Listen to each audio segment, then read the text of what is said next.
3, and for today we're going to do some Pilates.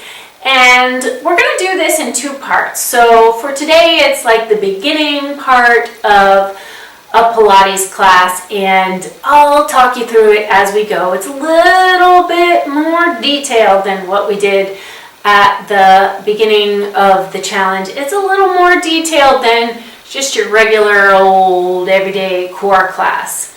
Is anything really an everyday ordinary old core class? No, but Pilates really takes it to the next level. So you'll see what I mean. Let's get your mat and let's go. All right, so got your mat, got your butt. Let's go. I'm gonna start on your back with the arms in a nice easy cactus position. So if you can't see what that looks like, it looks like this. And if this feels tight on your shoulders, then take them down a little wider. So this part should feel easy. Shouldn't feel like any big deal. And then your feet, like as far down the mat as you can take them without your toes coming up. So pretty far down the mat. Make sure the toes are straight forward and your feet maybe a little wider than hip distance. And then just inhale, flatten your spine. So you inhale through the nose and then exhale through the mouth. So your hips roll out towards your heels and your low back comes a little bit away from the floor. Inhale, flatten the spine, and exhale, roll your hips out.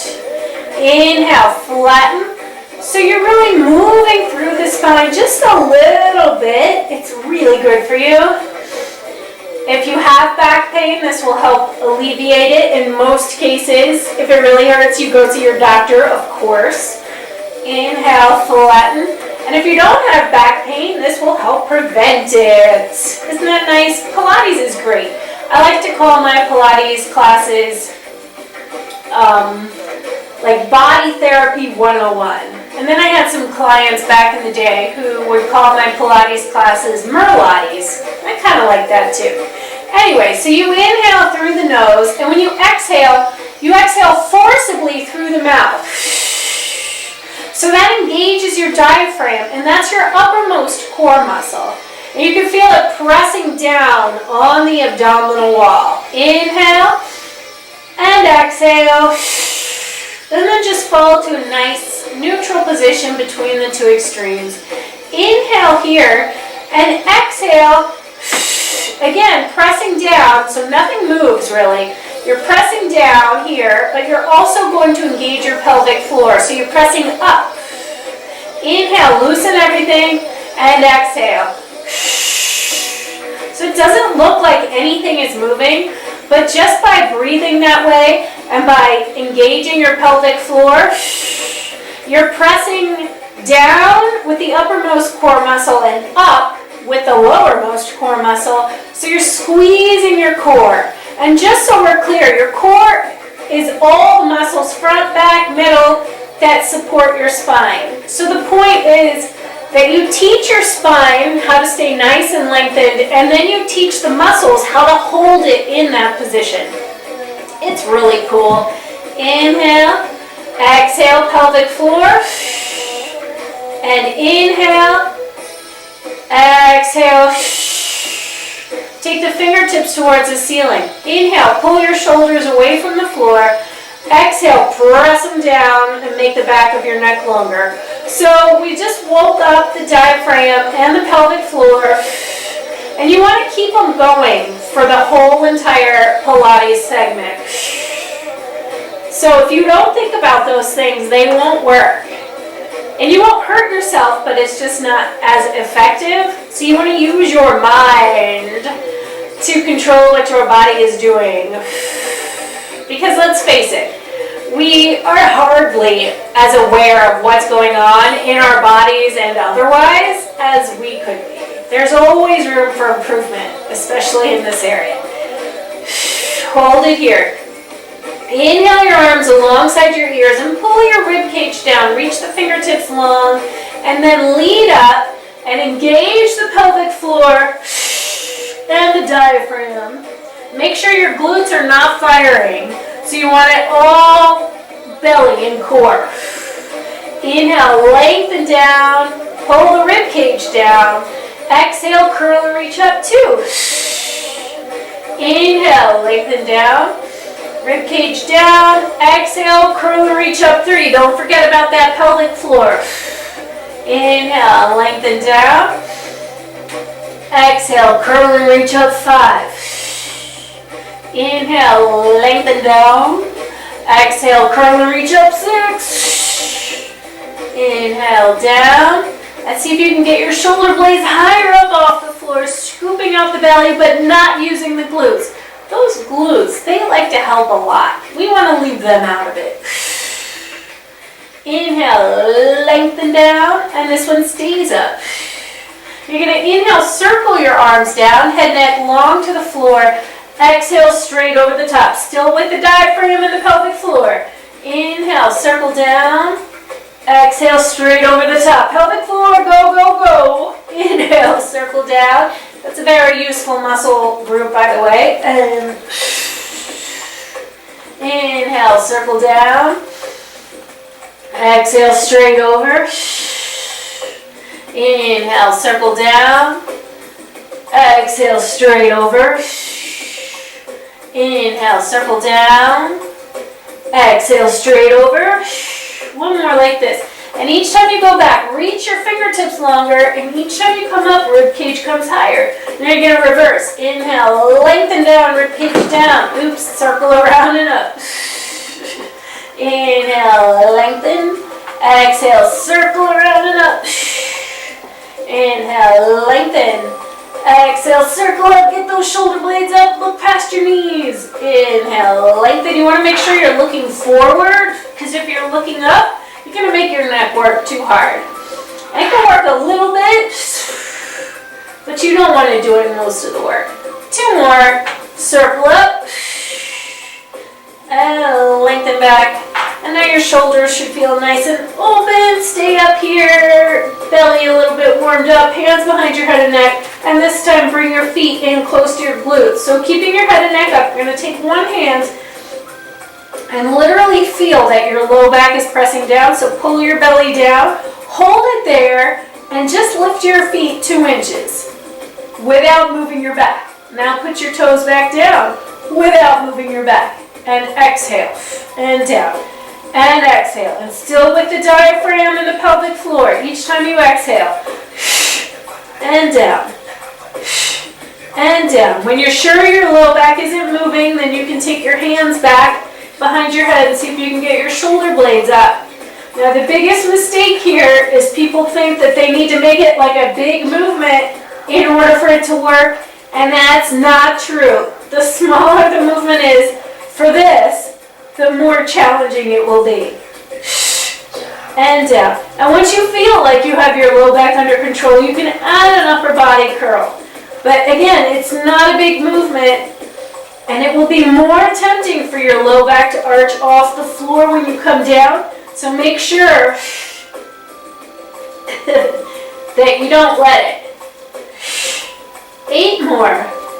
8. And 7. And 6.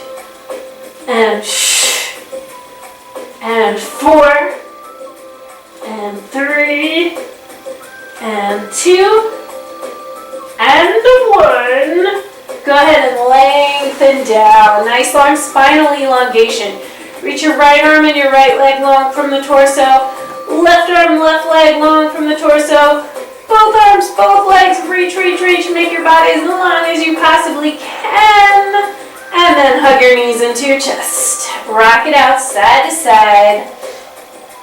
Find your center. We're going to move on to single leg stretch. So flex your feet. Lift your head and neck, looking right at your knees. So if you're looking at the ceiling, your neck will work too hard. Don't do that. Look at your knees. Hold on to that right shin and lengthen your left leg out. Flex your foot and tighten your thigh. So if you don't think about tightening your thigh, it'll just sort of flop out there in space. So you want it to work. Pull your shoulders away from your ears and then switch. You don't have to come up very high for this to be effective, But you can use your legs as leverage to lift yourself higher. When I do that, I feel like my spine is going to break through the floor, so I'm not going to go up as high. It's still effective. Pulling your belly down, shoulders away from your ears. And sorry, plant, I keep kicking my plants. So rude. Now keep going like that. Try to keep your height and take your hands behind your head and neck. And 2. And 3. Shoulder blades off the floor. 4, 5, 6, 7. Hands back to the shins. Use the legs as leverage to get your shoulder blades up. 2, 3. Exhale. 4, 5, 6, 7. Hands behind your head. Last 8, 7. Tighten your thighs. 5. Awareness, people. 3, 2, and 1. Hug your knees. Rock it out side to side. We made it to 10 minutes, but I'm going to add on one more thing. That's our timer. I'm going to add on one more thing. This is going to be a feel good, so keep your knees in. Take your arms out to the side. Lift your knees up and over to the right, but don't let them drop all the way. So you're holding and hovering. Your left shoulder stays down as your knees hover to the right, keeping your inner thighs glued together. So if you don't think about your inner thighs, the right leg will kind of be like, ugh. Yeah, start to keep them together. And then bring it back to the center. Over to the left, hold it and hover, making the obliques work, keeping the right shoulder down. And back to the center. Inhale over to the right. And exhale, center. And left. And exhale, center.